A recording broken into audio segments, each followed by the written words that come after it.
bienvenidos a su programa Internacionalistas al Minuto. El día de hoy en nuestra cápsula informativa hablaremos acerca del estado de la Ciudad del Vaticano, comenzando con que en el año 756, en la Edad Media, el rey Franco Pipino el Breve le entregó unos territorios al Papa llamados Estados Pontificios. Durante 1000 años el Papa ejerció poder espiritual sobre estos territorios, dando que para el siglo XIX surge la unificación italiana, en donde el Papa rechazó por completo el reconocimiento del Estado italiano, a lo cual el Papa estuvo prisionero bajo el poder italiano durante 60 años. No fue hasta 1929 en donde se crean los pactos de Letrán y se reconoció la Ciudad del Vaticano como un Estado soberano y a Roma como la capital de Italia. Durante siglos el papado no solamente fue una autoridad religiosa, sino también un actor político con influencia en Europa. Desde la Edad Media los llamados Estados Pontificios y le otorgaron el poder al Papa sobre el territorio de la península itálica. Esto le permitió intervenir en cuestiones diplomáticas, alianzas y mediación de conflicto. Esta situación cambió en el siglo XIX con la unificación de Italia, proceso que dio origen al conflicto político llamado la cuestión romana.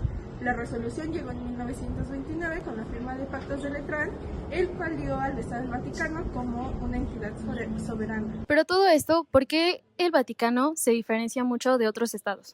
Bien, en el derecho internacional público, el Vaticano es un estado sui generis. Sui generis es una expresión de latín que significa literalmente de su propio género o único en su especie.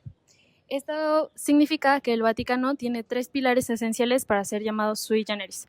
Uno es su finalidad religiosa. El Vaticano solamente persiste o sigue en pie para salvaguardar a la Iglesia Católica y la seguridad del Papa. 2, tiene un sistema político único.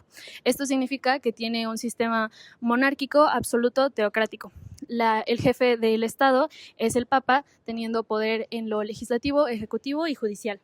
Y por último, tiene un origen especial histórico, a diferencia de otros estados que nacen desde una guerra civil, una independencia o algún acto bélico. Este nace desde un tratado de Letrán, en 1929, firmado por la Iglesia y por el Estado de Italia. En su conformación tenemos al Papa como jefe de Estado y líder espiritual. Esta es una autoridad máxima que se encarga de representar al Estado de forma internacional.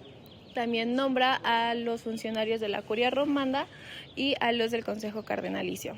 La Curia Romana es este conjunto de órganos de gobierno que rige a la Santa Sede, que está compuesto por tribunales, consejos, congregaciones y oficinas, a su vez formada por dicasterios. Uno de estos dicasterios es la Secretaría de Estado, que desempeña funciones diplomáticas y políticas.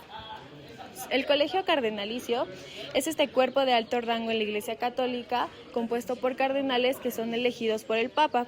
Este toma funciones de ser consejero del Papa y a su vez elegir al sucesor en un conclave.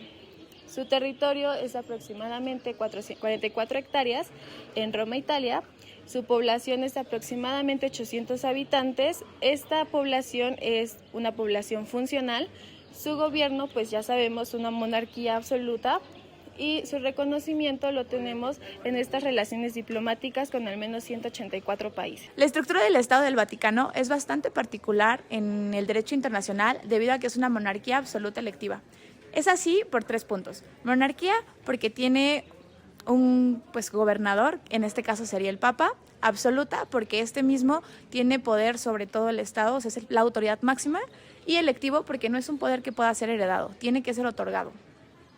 En este estado tenemos 3 poderes, el ejecutivo, legislativo y judicial. Estos 3 poderes son encabezados por el Papa. En el caso del ejecutivo, el Papa tiene que delegar las actividades porque obviamente no se puede dar abasto él solo. Por ejemplo, actividades como turismo, los museos, la seguridad del lugar. En el caso del legislativo tenemos un comité que se encarga de crear las leyes, pero todas estas tienen que ser aprobadas por el Papa. Y en el judicial también tenemos un comité que se encarga de dar sentencias y cosas por el estilo, pero el Papa puede intervenir en el momento que sea necesario para otorgar perdón y así. El Vaticano o Santa Sede tiene un registro de un cuerpo diplomático desde finales del siglo XV. Al ser concebido como un Estado, goza de personalidad jurídica, lo que le permite firmar tratados, enviar y recibir cuerpo diplomático y también gozar de todos los derechos y normativas a nivel internacional. Las relaciones diplomáticas pues es un tema bastante complicado, ya que actualmente tiene relaciones diplomáticas con 184 países. Sin embargo, la excepción son los países musulmanes o comunistas con los cuales no tiene una relación directa. Para adentrarnos un poco más, el organismo encargado de las relaciones diplomáticas dentro del Vaticano es la Secretaría de Estado, la cual está a cargo del Monseñor Paul Richard Gayer desde el año 2015. Alrededor del mundo, la Santa Sede goza de 122 nunciaturas, las cuales le permiten al Vaticano tener una conexión entre iglesias locales y la Santa Sede, asimismo como mantener relaciones diplomáticas con los gobiernos y también pues representar al jefe de Estado, el cual es el Papa. Ahora les hablaré sobre la geopolítica. Bueno, la geopolítica del Vaticano está centrada en la fraternidad y la dignidad como la base. Las organizaciones internacionales de las cuales forma parte el Vaticano son la ONU, la cual forma parte de, pues como miembro observador, pero no se le permite ejercer un voto, solamente observador permanente. Lo mismo con la OCE, la UNESCO. Ahora bien, la participación en sí más clave del Vaticano pues es promocionar los derechos humanos, la paz, la libertad religiosa y asimismo la ayuda humanitaria. Sin embargo, también ejerce una diplomática distinta a la de otros estados. Al ser concebida como un sui generis, le permite simplemente ser mediador. ¿A qué me refiero? A que en conflictos armados o simplemente en la actualidad, como lo estamos viendo, el Vaticano ejerce una diplomacia neutral, la cual le permite simplemente ser un mediador. Ahora bien, goza de una diplomacia ética o moral. ¿A qué me refiero? A que la ética y la moral son parte fundamental del Vaticano, la cual ejerce sus valores y están centrados pues en principios de paz y mensajes de fraternidad al mundo. Ahora nos dirigimos a entrevistar a la profesora Otilia Martínez, que es especialista en el tema. Asimismo, también es muy importante darles un dato interesante, el cual, a diferencia de otros tratados con diferentes estados, todos los tratados que tengan que ver con el Vaticano son llamados concordatos. Vamos.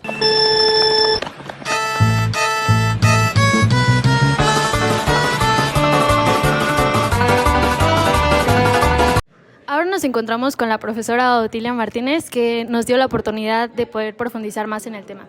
Quisiéramos empezar por preguntar cuál es la diferencia entre la Santa Sede y el Estado del Vaticano. Agradezco la invitación y la diferencia es que uno es el Estado, el Vaticano, Ciudad del Vaticano cuenta con esos elementos que desde la ciencia política definimos como básicos para un Estado, que es la población, el territorio, el gobierno. Y la Santa Sede es la representante de la Iglesia Católica. Aquí lo interesante para el derecho internacional público es que cada uno tiene su personalidad jurídica. La Santa Sede es la representante, tiene esas dos características de los estados, que es el ius legati y el ius tractati, es decir, el derecho de representación y el derecho para firmar tratados. El Vaticano no firma tratados. Quien lo hace es la Santa Sede. El Vaticano no tiene la representación ante los estados, es decir, no tiene embajadas, sino es la Santa Sede. Y la Santa Sede tampoco tiene embajadas, sino tiene nunciaturas. Pero al final son esas representaciones. Entonces diríamos que ahí hay algunos de cómo se vislumbra la diferenciación entre estos dos. También tenemos una pregunta: ¿de qué manera interviene la Santa Sede en conflictos internacionales o en procesos de paz? Bien, es interesante la pregunta porque algo que trabajamos mucho en relaciones internacionales tiene que ver con la solución pacífica de controversias. Y en la solución pacífica de controversias hay diferentes mecanismos. Y dos donde más participa la Santa Sede está vinculada con la mediación y los buenos oficios. Y eso lo hace muy sencillo porque la Santa Sede no tiene intereses políticos, no tiene intereses económicos, no tiene intereses geopolíticos y por lo tanto los estados o la comunidad internacional en general pues tiene más confianza en esta institución a veces que en otro tipo de estados.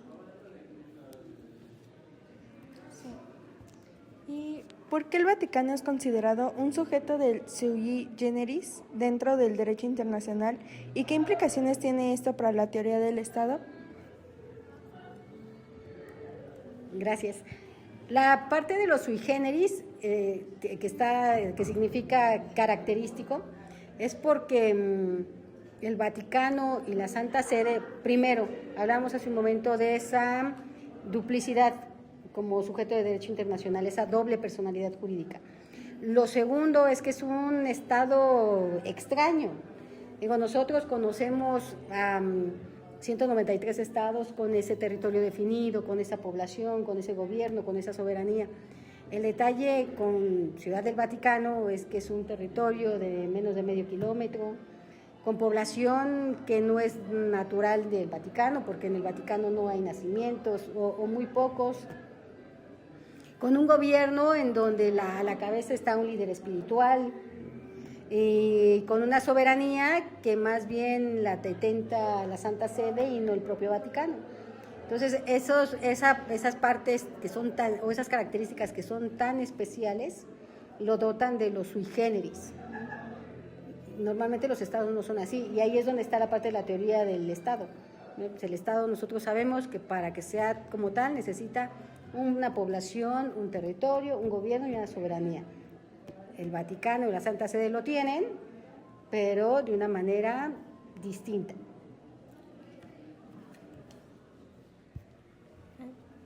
Muchas gracias por su participación. Gracias a ustedes. Gracias.